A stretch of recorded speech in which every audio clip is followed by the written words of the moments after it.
Hello. కానమోకు కథావచనం మోహనవచనం పరిజ్ఞాన హితబాండం నిత్య చదువరి శ్రోతలకు ఆహ్వానం. నమస్కారం.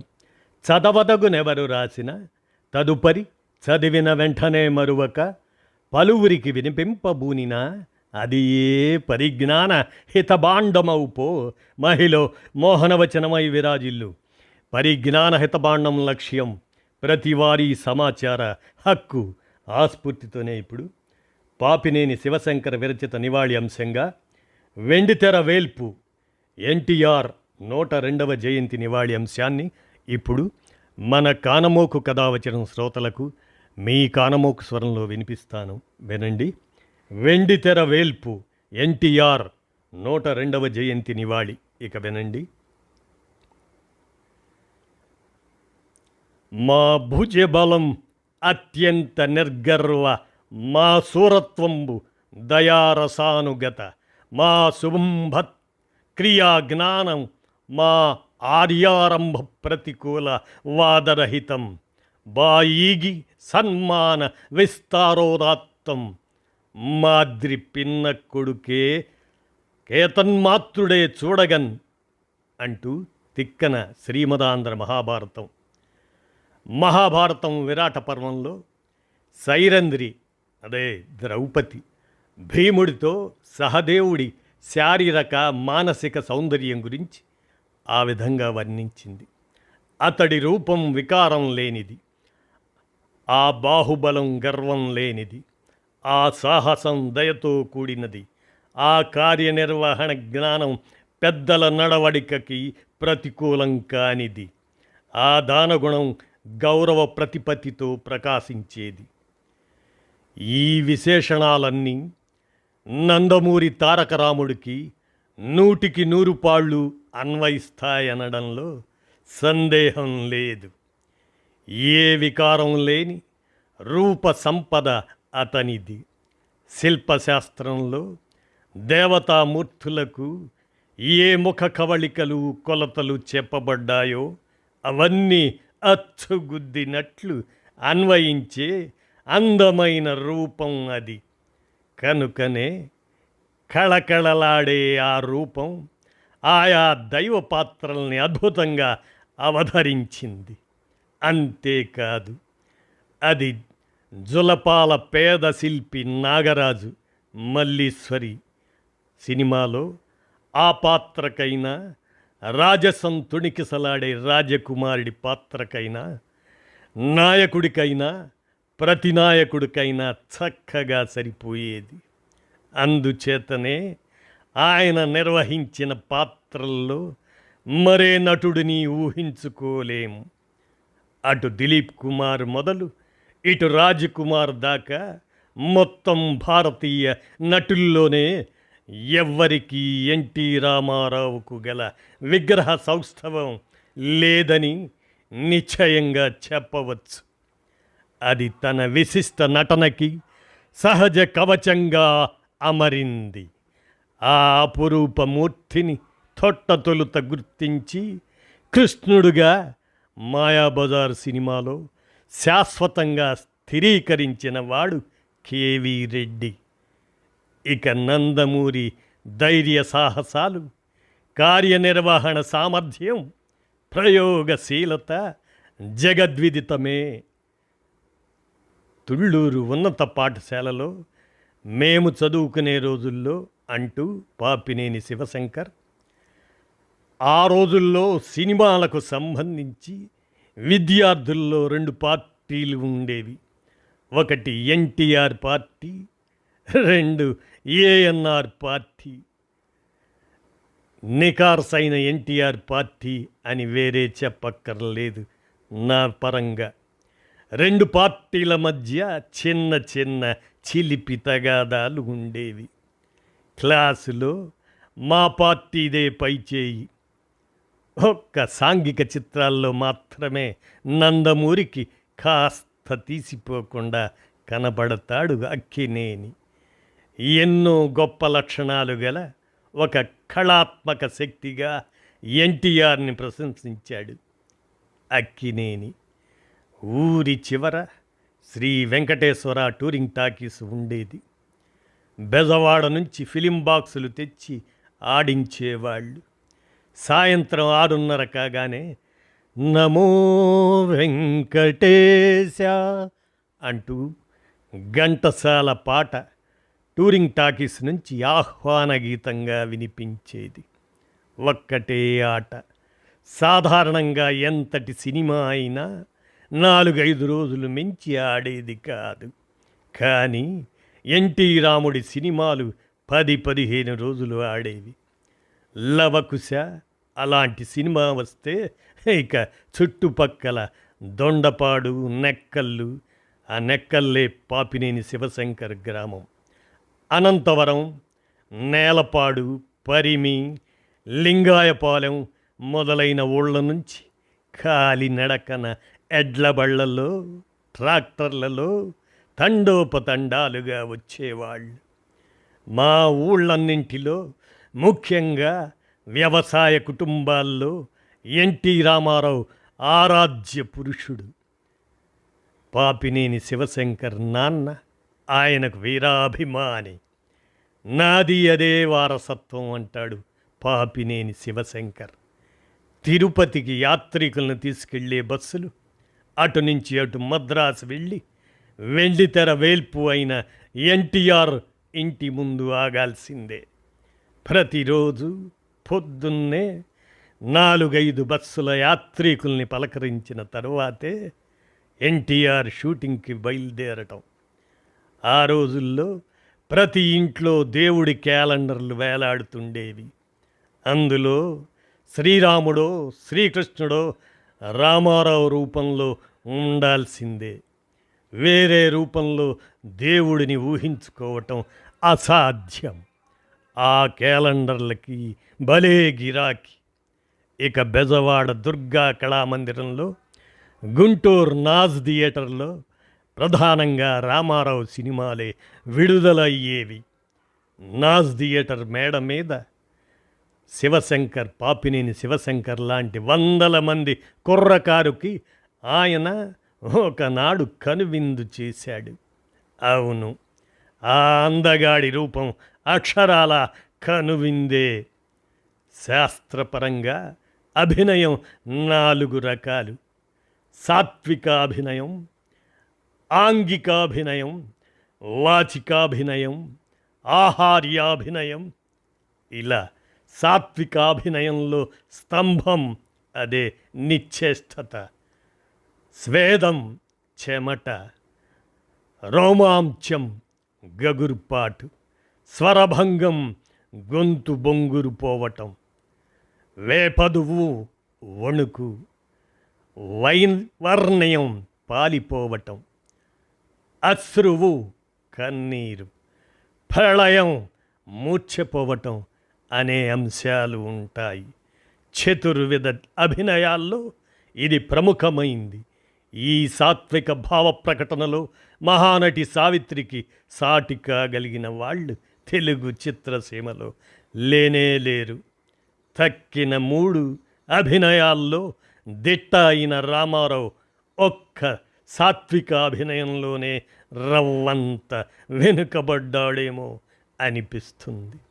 కారణం ఆయన సామర్థ్యలోపం కాదు, అతని హీరో ఇమేజ్ని దాటి అత్యంత సున్నితమైన ఆ నటనను తరచుగా తన నుంచి రాబట్టలేని దర్శకుల లోపమే. ఆ విషయంలో బిఎన్ రెడ్డి లాంటి తొలితరం గొప్ప దర్శకులు అపవాదాలు. ఆనాటి తొలి దర్శకుల పట్ల నందమూరికి అపారమైన గౌరవం. ఎవరికీ తలవంచని ఆ మహానటుడు బిఎన్ రెడ్డికి పాదాభివందనం చేయడం మద్రాసులో పాపినేని శివశంకర్గా నేను చూశాను. ఆంగికాభినయంలో భాగమైన హావభావ విలాసాలను సవ్యంగా ప్రకటించడంలో ఎలాంటి లోపం లేదు. అందుకు తగిన అంగ సౌష్ఠవం ఎలాగూ ఉందాయే. ఇక ఆహార్యం అంటే దుస్తులు, అలంకారాలు మొదలైన వాటి వలన కలిగే అభినయం. అది తెలుసుకోవాలంటే గదాధరుడైన భీముడి పాత్రను, బహుబరువైన కిరీటం దాల్చిన సుయోధన పాత్రను చూసి తీరాల్సిందే. పాండవ వనవాసంలో భుజంపై గద దాల్చిన భీమసేనుడి నడకే నడక. నందమూరి వాచికాభినయం గురించి ప్రత్యేకంగా చెప్పుకోవాలి. అప్పటి నటీనటుల సంభాషణలో భాష, ఉచ్చారణ, పలుకులో హెచ్చుతగ్గులు, నెమ్మది, ధాటి, లోగొంతుక, ఉచ్చైస్వరం మొదలైన అంశాలకి చాలా ప్రాధాన్యం ఉండేది. ముఖ్యంగా ధాటిగా, గంభీరంగా సుదీర్ఘ సంభాషణలు పలకడంలో నందమూరికి ఒక్క ఎస్వి రంగారావు మాత్రమే సరి సమానంగా నిలబడతాడు. ఇక ఆ ఇద్దరు ఎదురుబొదురుగా ఉంటే ఆ ఉదాత్త స్థాయిని వర్ణించటం అంత తేలిక కాదు. అందుచేతనే సాంఘిక చిత్రాల్లో రాజనాల, పౌరాణిక చిత్రాల్లో ఎస్వి రంగారావు ఉంటేనే రామారావుకి ప్రత్యర్థి, సమవుజ్జి అయినట్టు లెక్క. అప్పటి నటుల్లో ఎస్వి రంగారావు, రాజనాల, ధూళిపాళ, గుమ్మడి మొదలైన గొప్ప నటుల్లో నిర్దుష్టమైన వాచికం వెల్లివిరిసింది. ప్రతి పదం భావయుక్తంగా, ఉచ్చారణ దోషాలు లేకుండా పలుకుతూ నటించేవాళ్ళు. ఇక ఎన్టీఆర్ సంగతి చెప్పే పనేముంది? వేల సంఖ్యలో అమ్ముడు పోయిన వాచికాభినయానికి ప్రమాణంగా నిలిచిన దానవీర సూరకర్ణ రికార్డులే చెబుతాయి. పెళ్ళి అనే ముక్క కూడా సరిగ్గా పలకలేని నేటి దద్దమ్మలు 10 జన్మలెత్తినా ఆ ఛాయలకు రాలేరు. భాష మీద పట్టు లేకపోతే వాచికం కూడా సరిగ్గా ఉండదు. తెలుగులో నందమూరి రాసిన లేఖలు అవి గమనిస్తే కుదురైన చేతి రాతతో పాటు ఎక్కడ తప్పులు దొరలని భాషా పటిమ కూడా కనిపిస్తుంది. అధికారంలోకి వచ్చినాక ఆయా కార్యక్రమాలకు, నిర్మాణాలకు ఆయన పెట్టిన పేర్లే లలిత కళాతోరణం, తెలుగు గంగ, వారుణి వాహిని. ఇలా తెలుగు భాష పైన తన మక్కువను తెలియజేస్తాయి. పురాణేతిహాసాలపై అవగాహన, తగినంత సాహిత్య పరిజ్ఞానం ఉండటం చేతనే అటువంటి ఇతివృత్తాలతో ఆయన సినిమాలు తీయగలిగాడు. కేవలం తెలుగు మాత్రమే కాదు, అనర్గళంగా ఆంగ్లంలో కూడా ప్రసంగించగల పాండిత్యం నందమూరి సొత్తు. ప్రాచీన కవుల ప్రతిభా విశేషాలు కూడా నందమూరికి బాగా తెలుసు. శ్రీనాథ కవి సార్వభౌముడు. అది లేకపోతే తెలుగు భాషకు ఇంత జవసత్వాలు వచ్చి ఉండేవా అని ఆయన కనిపించింది. శ్రీనాథుడి భాష, పదగుంభనం, శైలీ విధానం అపురూపమైనవి. అయితే అంతకంటే సులభమైన భాషలో రాసిన పోతనామాచ్యుడు ఉన్నాడు అని ఒక ముఖాముఖిలో చెప్పాడు. పురాణ ఇతిహాసాల పట్ల ఎంతో అవగాహన కలిగిన వ్యక్తిగా అందలి మహాపురుషుల గొప్పతనాన్ని నందమూరి గుర్తించాడు. ఈ పరిశీలనలో ఆయన మీద హేతువాదానికి ఆద్యుడైన త్రిపురనేని రామస్వామి ప్రభావం ఉందేమో. ఋగ్వేదం 3వ మండలంలో వినిపించే గాయత్రి మంత్రద్రష్ట విశ్వామిత్ర మహర్షి సృష్టికి ప్రతి సృష్టి చేసిన మహానుభావుడుగా పురాణాల్లో కనిపిస్తాడు. ఆ విషయం గుర్తించి ఆ మహర్షి గొప్పతనాన్ని తెలియజేయడానికి బ్రహ్మర్షి విశ్వామిత్ర చిత్రం తీశాడు. ఆ చిత్రం హిందీలో తీసేటప్పుడు దర్శకుడుగా ఆయనే కొత్త కల్పన చేశాడు. భారతంలో శకుంతల తన జన్మ వృత్తాంతాన్ని దుష్యంతుడికి చెప్తుంది. అభిజ్ఞాన శాకుంతలం నాటకంలో ఆ విషయాన్ని శకుంతల చెలికత్తెతో చెప్పిస్తాడు కవి కాళిదాసు. ఇక ఈ చిత్రంలో విశ్వామిత్రుడు తన కథని కూతురైన శకుంతలకు చెప్పటం విశేషం. చిత్ర దర్శకత్వంలో ఇటువంటి కొత్త ఊహలు రామారావు చేసేవాడు. శ్రీమద్విరాట వీరబ్రహ్మేంద్ర స్వామి చరిత్ర, దానికోసం 2 సంవత్సరాల పాటు వివిధ గ్రంథాలు పరిశీలించాడు నందమూరి. నాగభైరవ కోటేశ్వరరావు గారి కొడుకు పెళ్లికి ఒంగోలు వచ్చి తానే పురోహితుడైన నందమూరి శాస్త్ర పరిజ్ఞానం ఆ పెళ్లికి వెళ్ళిన సి శివశంకర్కు గొప్ప ఆశ్చర్యం. ఒక కళాకారుడు కానీ, రచయిత కానీ, నటుడు కానీ తమ సాధనలో ఒక స్థాయికి చేరడంలో వారిదైన ఒక పంథా, నమూనా, మూస ఏర్పడుతుంది.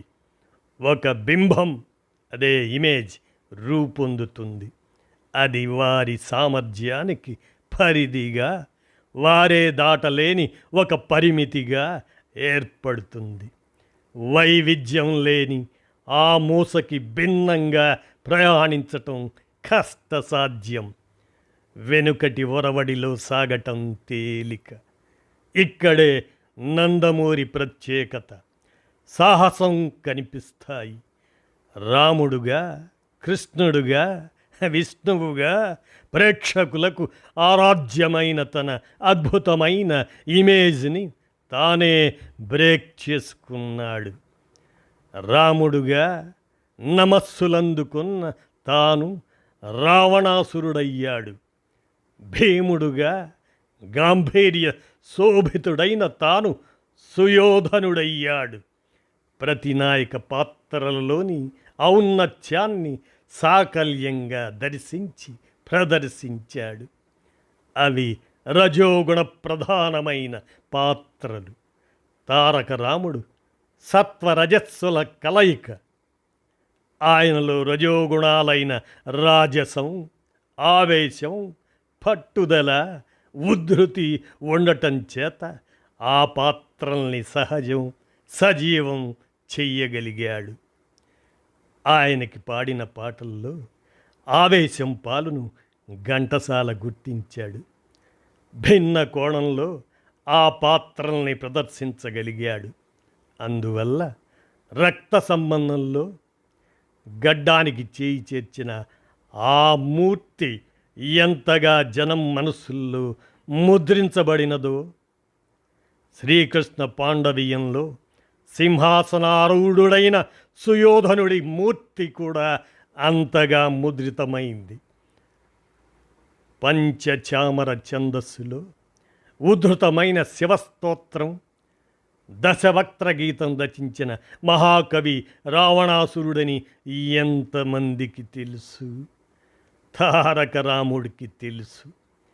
వేదవ్యాసకృతమైన భారతాన్ని కవిత్రయం నన్నయ్య తిక్కన ఎర్రన అద్భుతంగా తెలుగు జాతికి అందించగా, తారక రాముడు భారత కథల్ని తెలుగువారి గుండెల్లో నిక్షిప్తం చేశాడు. ఆ కథలతో పాటు అభయహస్తంతో శ్రీకృష్ణుడి రూపు, శంఖం ఊదుతున్న అర్జునుడి రూపు, విల్లు దాల్చిన కోదండరాముడి రూపు, ఇవన్నీ ప్రేక్షకుల మనసుల్లో ముద్రపడిపోయాయి. తన మీద తను ప్రయోగం చేసుకోవడం అనేది ఒక ప్రక్రియ. ప్రపంచంలోని ఏ నటుడు చేయని ప్రయోగాలు నేను చేశాను. రాముడు చేసిన ఏ నటుడు నెగటివ్ క్యారెక్టర్ రావణాసురుడు చేయలేదు. అలాగే కృష్ణుడు వేసిన వాళ్ళు దుర్యోధనుడు వేయలేదు. ఒక పౌరాణిక సినిమాలో 5 వేషాలు ఎవ్వరూ వేయలేదు. ఆ పాత్రలు వేయడమే కాకుండా డైరెక్ట్ చేశాను కూడా. ఇవన్నీ రికార్డులే కదా. ఎన్టీఆర్ని నటనలో కానీ సినిమా ఫీల్డ్లో కానీ మించిన వాళ్ళు మరెవరూ లేరు. ఇది నేను అహంకారంతో చెబుతున్న మాటలు కావు, ప్రత్యక్ష సాక్ష్యాలు మీ ఎదురుగా ఉన్నాయి. నేను కమర్షియల్ ఆర్టిస్టుని కాదు, ఎక్స్పెరిమెంటల్ ఆర్టిస్టుని అని ఆత్మస్థైర్యంతో చెప్పాడు నందమూరి ఒక ముఖాముఖిలో. ఆ ప్రయోగశీలతే లేకుంటే అంతటి హీరో శారీరక వైకల్యం ఉన్న పాత్రని పోషించి మెప్పించడం, అదే కలసి ఉంటే కలదు సుఖం సినిమానందు, అది మరెవ్వరికి సాధ్యం కాదు. అలాగే నిండు ప్రాయంలో ఉండగానే కురువృద్ధుడు భీష్ముని పాత్రను అవలీలగా పోషించిన ప్రతిభ ఆయనది. ముందే నాటకానుభవం ఉండడం, తద్వారా ఆ నాటకీయత కొంత ఆయన నటనలో ఉండేది. అయితే దశాబ్దాల పాటు పాత్రల్లో పూర్తిగా లీనమైపోయిన నందమూరిలోని నటుడు ఆ పాత్రల్ని ఎక్కడా డామినేట్ చెయ్యలేదు. KV Reddy, BN Reddy, Kamalakara Kameswararao, Yoganand, Tatineni Prakasarao, CS Rao, Pratyagatma, V Madhusudana Rao, Hemambaradhara Rao, Adurthi Subbarao మొదలైన దిగ్ధంతుల దర్శకత్వంలో తన నటనని ఎప్పటికప్పుడు మెరుగుపరుచుకున్నాడు. మారువేషాల్లో మాత్రం కాస్త అతిగా ఉండేది. 1970 దశాబ్దం మధ్యకాలం నాటికి ఆయనలోని మాస్ హీరో 42 అంగుళాల బెల్బాటం ప్యాంట్స్లో, యాక్స్ టైలర్ బెజవాడ సౌజన్యంతో పై గుండీలు తీసిన షర్టుతో పాత్రలను మించి ప్రదర్శన చేశాడు. 20 ఏళ్ల నాయికల్ని ఆట పట్టించే ఆ 60 ఏళ్ల అడవి రాముడిని, డ్రైవర్ రాముడిని, రాముని మించిన రాముడిని ప్రేక్షకులు బ్రహ్మాండంగా ఆదరించడం విశేషం. ఒకే తెరపైన ఆయన కృష్ణుడుగా, ఆయనే దుర్యోధనుడుగా, ఆయనే కర్ణుడుగా కనపడిన బ్రహ్మరథం పట్టారు. ఒకే సినిమాలో 5 పాత్రలు పోషిస్తున్నాడు అంటే శ్రీమద్విరాట పర్వం ఆ నటుడుగా తనకు తిరుగులేదని పరోక్షంగా ప్రకటించటమే. ఈ సందర్భంగా అన్ని వయసుల్లోనూ ఆయన అందాన్ని ఇనుబడింపజేసిన మేకప్ మెన్ ఎం పీతాంబరం వంటి వాళ్లను మర్చిపోకూడదు. ఎన్టీఆర్ చివరి చిత్రం దాకా పీతాంబరమే ఆయన అలంకరణకారుడు. ముఖ్యంగా కృష్ణుడి పాత్రకు ఆయన దిద్దిన రూపురేఖలు సుప్రసిద్ధం. దైవం మానుష రూపేణ అన్నట్లు ప్రత్యక్ష దైవంగా ఆయన కనబడగానే సెట్స్లోని వాళ్ళందరూ భక్తితో నమస్కరించేవాళ్ళు. అటువంటి పాత్రలు పోషించేటప్పుడు నందమూరి ఎంతో నియమనిష్టలతో ఉండేవాడు.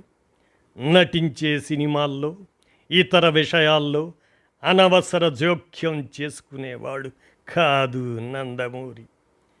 ఇప్పటి మాదిరిగా కాక దర్శకుడికి పూర్తి స్వేచ్ఛ ఉండేది. తన పని నటించడమే.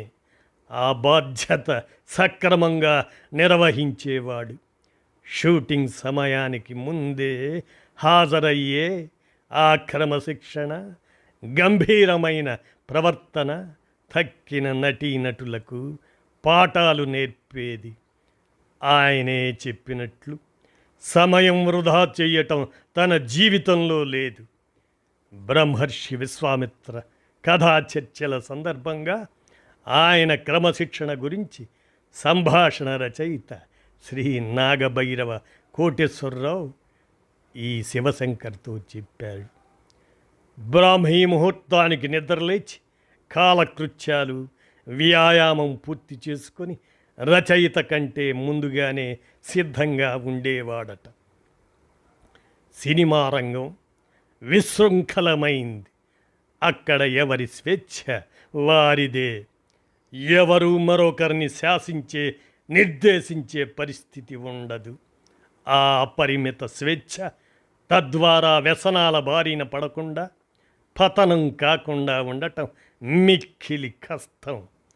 అక్కడ తన స్వేచ్ఛకి తనే పరిమితి విధించుకున్నాడు ఎన్టీఆర్.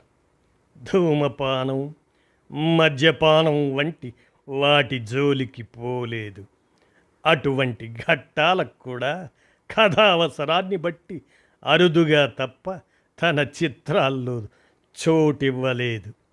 ఒక ఫ్యాషన్గా తయారైన మద్యపాన సన్నివేశాలు లేకుండా సినిమా తీయలేని నేటి భావ దరిద్రులు. సభ్యత, సానుకూలత, అదే పాజిటివిటీ నిండారిన ఆయన చిత్రాలు చూసి సిగ్గుపడాలి. ఆయనకు జోడీగా నటించిన నటీమణుల్లో అనితర సాధ్యమైన సావిత్రి నటనను ప్రత్యేకించి ప్రశంసించి తీరాలి. ఆమెతో నటించేటప్పుడు రామారావు జాగ్రత్తగా తనను తాను అదుపు చేసుకుంటూ సబ్డ్యూడ్ నెస్తో మరింత మెరుగైన నటన చూపించాడు. అంజలీదేవి, రాజసులోచన, భానుమతి, జమున, బి సరోజాదేవి, దేవిక, ఎల్ విజయలక్ష్మి, వాణిశ్రీ, జయసుధ, జయప్రద, శ్రీదేవి మొదలుగా కలిగిన 4 పదులకు పైగా నటీమణులు ఆయన పక్కన నటించారు.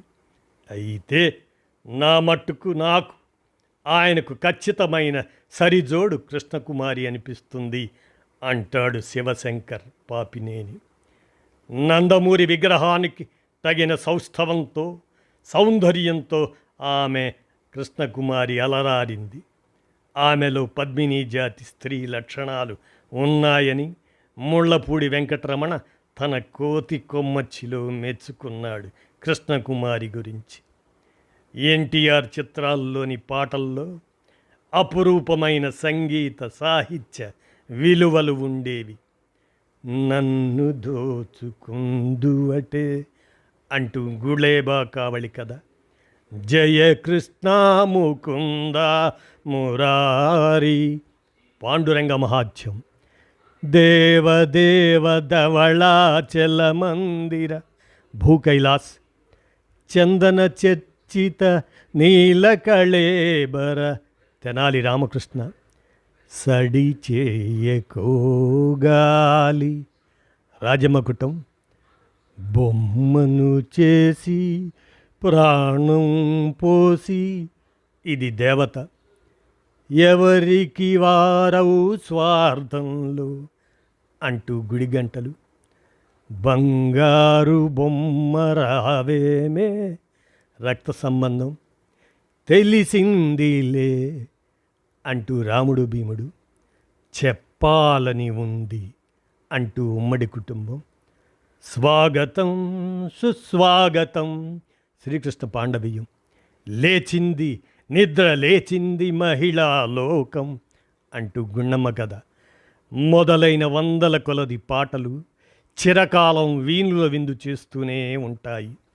అందుకు ఆ గీత రచయితలు శ్రీశ్రీ, కృష్ణశాస్త్రి, సినారే, దాశరథి, కొసరాజు, సముద్రాల మొదలైనటువంటి మహాకవులు, సంగీత రచయితలుగా S Rajeswararao, KV Mahadevan, TV Raju, Ghantasala మొదలైన వారు, అలాగనే గాయని గాయకులు సుశీల, ఘంటసాల మొదలగు వారు చేసిన సృజనాత్మక దోహదాన్ని తప్పక గుర్తించాలి. తన సినిమాల్లో ఘంటసాల పాటలో మధ్య మధ్య తన మాట వినిపించడం ఎన్టీఆర్కి ఒక సరదా. ఎన్టీ రామారావు ఉన్నత వ్యక్తిత్వంలో ఔదార్యం ఒక భాగం. తనని నమ్మిన వాళ్ళని కొత్తగా సినిమా రంగంలోకి వచ్చి ఇంకా నిలదొక్కుకోలేని వాళ్ళని ఆయన ప్రోత్సహించిన ఆదరించిన తీరు ప్రశంసనీయం. ఆ ఆదరణ కులమతాతీతమైంది. డాక్టర్ సి నారాయణ రెడ్డి గులేబాకవళి పాటలు అప్పటి మొదలు సినీ కవిగా నిలదొక్కుకోవడానికి ఎన్టీఆర్ ప్రోత్సాహమే ప్రధాన కారణం. అట్లాగే తొలి దశలో తనతో కలిసి నివసించిన స్నేహితుడు టీవీ రాజును తన చిత్రాలకు శాశ్వత సంగీత దర్శకుడిగా చేసుకున్నాడు ఎన్టీఆర్. సముద్రాల జూనియర్ వంటి రచయితల్ని, కాంతారావు, హర్నాథ్ మొదలైన నటుల్ని ప్రోత్సహించాడు ఎన్టీఆర్. నిర్మాతకు ఎలా లాభం చెయ్యాలని ఆలోచిస్తాను అన్నాడు ఎన్టీఆర్. సింహబలుడు చిత్రం ఖర్చు అనుకున్న దానికంటే పెరిగిపోవటంతో తన పారితోషికంలో కొంత మొత్తాన్ని వెనక్కి తిరిగి ఇచ్చిన ఔదార్యం ఎన్టీఆర్ది. పాతాళ భైరవితో జానపద కథానాయకుడిగా తెలుగువారి హృదయాల్లో నిలిచిపోయిన ఎన్టీఆర్ అదే వరుసలో రాజమకుటం, మంగమ్మ శపథం, పిడుగురాముడు, అగ్గిపిడుగు మొదలైన చిత్రాలు ఎన్నో చేశాడు. చిట్ట చివరి జానపద చిత్రం సింహబలుడు జాతికి కష్టకాలంలో అండగా నిలిచిన వాడే అసలైన నాయకుడు. రాయలసీమ కరువు, వరదలు, భారత్ చైనా యుద్ధం మొదలైన సందర్భాల్లో రామారావు సహనటీనటులతో దేశమంతా పర్యటించి ప్రభుత్వానికి గొప్ప సహాయ నిధులు సమకూర్చగలిగాడు. 1983లో నందమూరి తారక రామారావు నేతృత్వంలో సాగిన తెలుగుదేశం ఎన్నికల ప్రభంజనం సామాన్యమైంది కాదు. తెలుగునాట నలుమూలల ఎన్టీఆర్ గాలి వీచింది. తరతరాలుగా ఊడలు దిగి వ్యాపించిన కాంగ్రెస్ మహావృక్షం కళ్ళ ముందే కూలిపోయింది. ఇందిరాగాంధీ వంటి కాకలు తీరిన ఎత్తులు పై ఎత్తులు తెలిసిన నాయకురాలిని ఢీకొట్టడం సామాన్య విషయం కాదు. ఆ సందర్భంలో సినిమాల్లో ఎన్టీఆర్ ప్రత్యర్థి వేషధారిని పోటీగా నిలబెట్టాలని ఇందిరాగాంధీ ఆయన ఏ పాత్రలో ప్రసిద్ధుడని అడిగిందట. శ్రీరాముడి పాత్ర అని సమాధానం వచ్చింది. మరి రావణ పాత్ర ఎవరు వేస్తారు అని అడిగిందట. దానికి రామారావే అని సమాధానం వచ్చింది. ఆమె నిరత్తురాలు రాలేయింది. ఆ విధంగా చిత్రసీమలో కథానాయకుడు రాజకీయ కథానాయకుడు అయ్యాడు. ఒక రాజకీయ పార్టీ స్థాపించి కేవలం కొద్ది నెలల కాలంలోనే అధికారంలోకి రావటం భారత రాజకీయ చరిత్రలోనే అపూర్వ సంఘటన. దానికి నందమూరి సంకల్ప బలం, అకుంఠిత దీక్ష, అత్యంత ప్రజాదరణ ముఖ్య కారణాలు. ఇక్కడ ఒక విషయం స్పష్టం చెయ్యాలి. 1983లో తెలుగుదేశం అధినేతగా నందమూరి సాధించిన మహావిజయం కేవలం సినిమా గ్లామర్ వల్ల లభించింది కాదు అని తెలుసుకోవాలి. అది ఒక ఆదర్శ పురుషుడి విజయం. ఆయన నటించిన సినిమాల్లో 199 పాత్రలు ఆదర్శవంతమైనవి. మంచితనం, ధైర్య సాహసాలు, నైతిక స్థైర్యం, నిజాయితీ మూర్తిభవించిన పాత్రలు. ఆ పాత్రల నోటి వెంట అశ్లీలాలు పలకవు. స్త్రీ జాతి పట్ల న్యూనతాభావం ఉండదు. కార్మిక, కర్షక, శ్రమజీవన సంస్కృతి పట్ల గౌరవం ఉంటుంది. ఈ లక్షణాలతో మత్సలేని వ్యక్తిత్వంతో ఆయన తెలుగు జాతి కళ్ళ ముందు గొప్ప ఆదర్శ నాయకుడిగా అవతరించాడు.